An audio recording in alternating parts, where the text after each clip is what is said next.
What's going on, everybody? It's Jake here. I've got a quick piece of advice I want to share with you guys today. I was at lunch with a couple friends yesterday. We were sitting down, and one of them started talking about he's a freshman in college, like me. We both go to the same college together, and he was telling us how he's undecided, and not just undecided, but he's very undecided, like extremely undecided, more undecided than I thought I was. I entered freshman this year of college pretty undecided.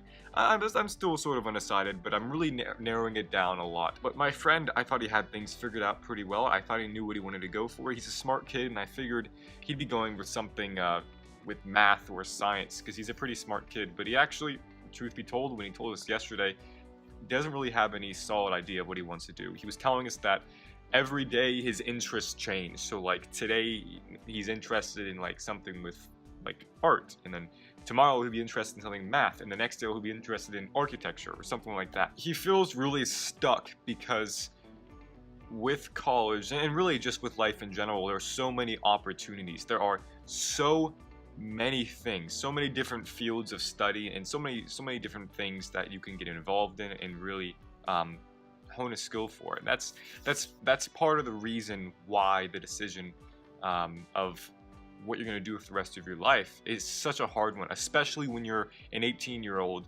going into college. And it's like you have to decide right now what you're going to do for the rest of your life. That's big. That's a big decision for someone at 18, you know, for someone to come in and sit you down and say, all right, pick right now what you're going to do for the rest of your life. When it comes to determining one's future, really common advice that I see a lot, and you guys have probably seen the advice from time to time as well, especially if you're someone around my age or a little older, or no matter how old you are, you know, some people, it takes them a long time to figure out what they want to do with their lives, and that's perfectly fine, because like I said, there's so many things to do, and being human, we tend to be interested in so many different things.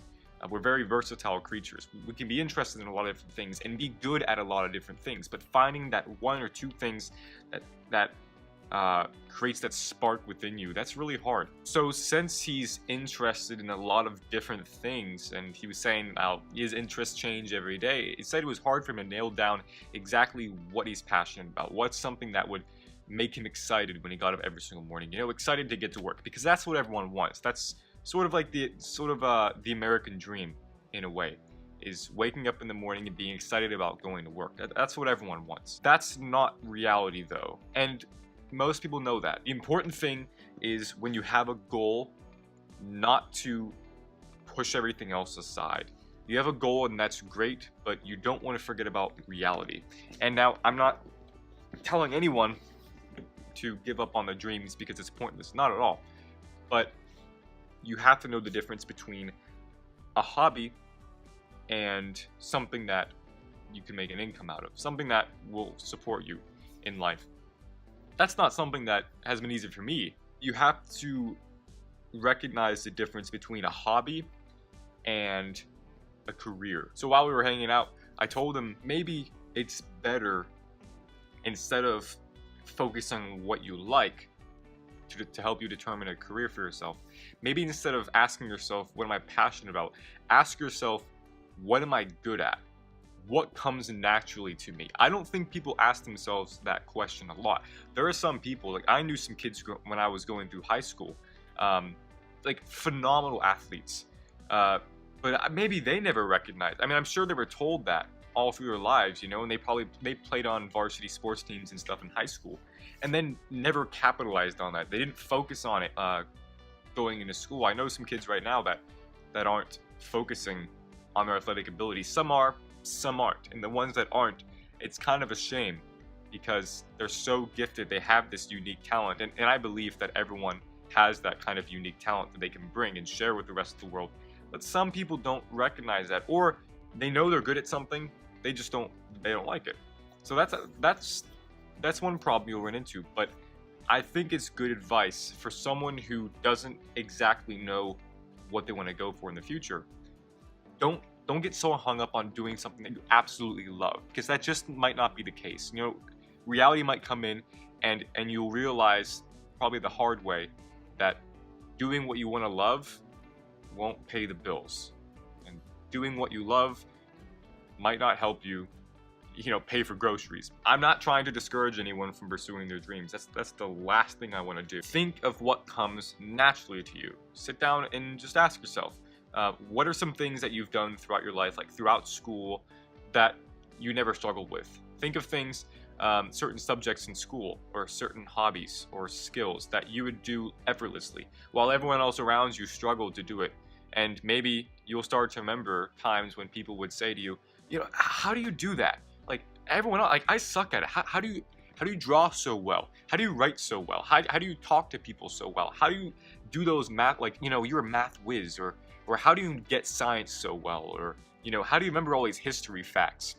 I think that's something that you should focus on. Try to go back into your memories and think about the times when you do things that it really didn't pose any challenge to you, but posed a challenge to a lot of other people around you your age. And try to remember the times when people said those kind of things like, how are you so good at that? Or you should do this when you're older. Because maybe they're right. Maybe they were onto something. I think it's really important to have hobbies, but I also think it's important to know the difference between a hobby and a career. And I think it's really important to come to the realization that, okay, I really like this thing, but let's be realistic. It's not going to make me any money. I'm going to keep this as a hobby. And I'm going to focus my energy on finding something that I'm good at, a skill set that I already have. So if you, like me, are struggling to figure out what you want to do with the rest of your life, and you're not really sure what the future holds for you, I would ask you to focus on not necessarily what you have a passion for, what you love to do, and what excites you when you wake up every morning. Ask yourself instead, what am I good at? What skill sets do I already possess? What do I do on a daily basis that shocks other people? What do I do on a daily basis that doesn't pose a challenge to me? And ask yourself, maybe I can turn this into something. Maybe I can turn this into a career, while also focusing on the other things that I still like to do. And then who knows, maybe eventually those hobbies that you've been doing for years and getting exceptionally good at turn themselves into fully fledged careers. We all have unique talents to bring to the world. What's yours? Stay awesome, guys, and I'll catch you in the next video.